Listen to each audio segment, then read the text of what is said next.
দেখো আমাদের এখানে শিব মন্দির,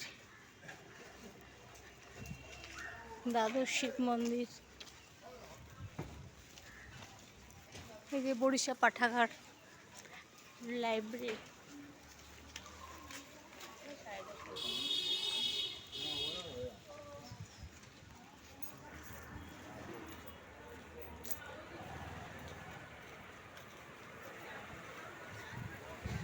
পরপর শিব মন্দির আছে।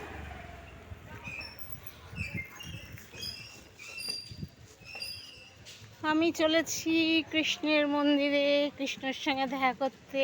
এখন আমার বাড়ির থেকে অনেকটা দূর হয়ে গেছে কৃষ্ণের মন্দিরটা। আগে আমাদের যখন ফ্ল্যাট হচ্ছিল তখন এই কৃষ্ণের মন্দিরের কাছে আমরা ভাড়া ছিলাম। আগে আমি রোজ আসতাম কৃষ্ণের মন্দিরে, সন্ধেবেলা করে রোজ আসতাম। পারলে সকালে ফুল মিষ্টি দিয়ে যেতাম, নমস্কার করতাম। এখন আসতে পারি না, এখন আমাদের ব্যাক সাইড হয়ে গেছে।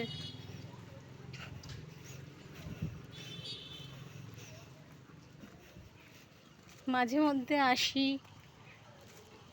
কৃষ্ণকে দর্শন করি, নমস্কার করি, ফুল মিষ্টি দিই, এইটুকুনি করি।